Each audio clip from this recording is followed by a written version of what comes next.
नमस्कार दर्शक बंधु जय जगन्नाथ। देखो दर्शक बंधु मु आज आपण पाखे जो टॉपिक आलोचना करी यह हूँ एक मोस्ट इम्पोर्टाट टॉपिक कहीं यही डिजीज हेले आपण मैंने बहुत असुविधार सम्मुखीन हे। तो कौन से डिजीज? Fatty liver. देखो दर्शक बंधु फैटी लिवर आम देश में 40% लोक को हो सारा। ये फैटी लिवर कहीं होची? फैटी लिवर होबार कारण कौन? What is the reason?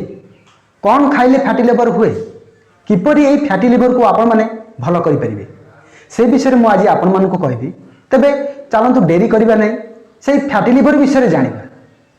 दर्शक बंधु देखंतु मु कहूची मोर कथा मोर अनुभवर कथा मु कहूची। मते भी दिने फैटी लिवर होइतिला। आपण माने सुनी आश्चर्य हेबे। मु बारंबार मेडिकल गली एवं मोर फैटी लिवर चेकअप कराइली एवं अल्ट्रासाउंड मध्य कली। अल्ट्रासाउंड रिपोर्ट रे फैटी लिवर आसिला। डॉक्टर मना कले मते तेल मसला खातु ना ये सब मेडिसिन खातु एक्सरसाइज करंतु। तेणु मु आज आपण मानकु ये फैटी लिवर विषय किसी कहबी कारण फैटी लिवर बहुत प्रोब्लेम आपण पाखरे कराइबो। देखो दर्शक बंधु मु आपण मानकु कहबी फैटी लिवर हबार कारण कौन? देखंतु आजिकारी जो sedentary lifestyle, lack of exercise, imbalance diet यही कारण ही फैटी लिवर होता है। आपण माने कहबे लैक ऑफ एक्सरसाइज कौन, सेडेंटरी लाइफस्टाइल कौन, इनबैलेंस डाइट कौन? देखो दर्शक बंधु लैक ऑफ एक्सरसाइज कले आपण माने दिन को केते समय काम करूछंती, फिजिकली वर्क्स केते परिश्रम करूछंती, केते एक्सरसाइज करूछंती। जदि आपण माने ऑफिस रे चाकरी करूछंती तेबे आपण माने प्रत्येक दिन एक्सरसाइज करंतु कारण आपनकर बेसी फिजिकली वर्क हे परने, मेंटली वर्क होछि। आपण माने प्रत्येक दिन एक्सरसाइज आधा घंटे लेखा सकाळु करंतु। यह हूँ बहुत जरूरी कारण आपण माने जो सब खाद्य खाउछंती ता अपचय हेबो किपरि? ता कार्य न लागिले आपण मानकर बहुत प्रोब्लेम हो ना। आपण माने फैट हो जिबे, मोटा हो जिबे। तेणु एक्सरसाइज निश्चिंत करेंगे।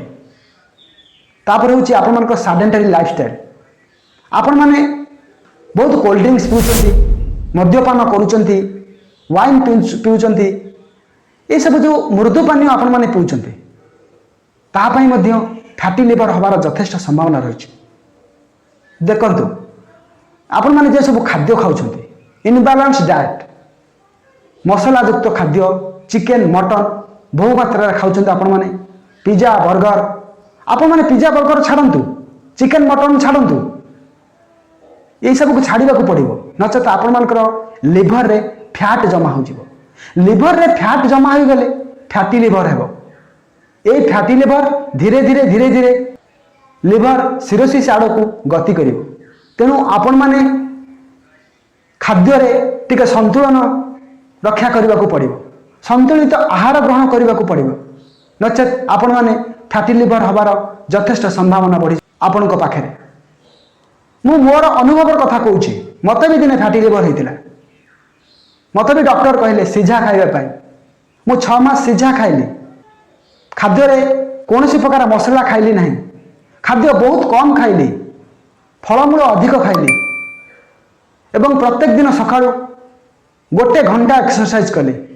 एबे धीरे धीरे मोर फैटी लिवर भल हो जाइछि।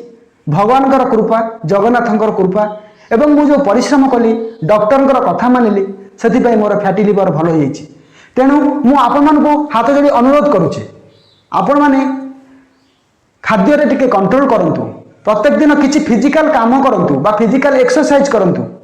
जदि आपण माने बिले रे काम करूछंती करंतु, किछि हणाहणी काम करंतु, किछि आपण माने धान लगांतु, किछि आपण माने चाष करंतु, नले किछि एक्सरसाइज करंतु। जहाँ भी हो आपण माने निश्चय किछि किछि करंतु।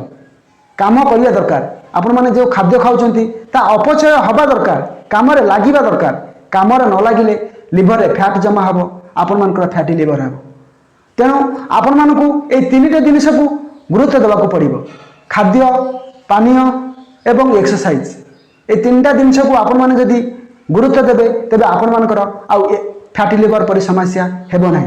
आशा करी এই ফ্যাটি লিভর ভিডিওটি আপনার নিশ্চয় বুঝিপারি ফ্যাটি লিভর कौन कहीं होता है निश्चय जानीपारे जदि भिडियोटी टिके भी भल लगु थाए मु मोर अनुभवर कथा कहली जदि भल लगे आपण मैंने भिडियो को लाइक करेंगे एवं यही भिडियो को आपण मानकर फैमिली मेंबर्स को शेयर करने को भूलिए नहीं तेरे आज रोची नमस्कार जय जगन्नाथ।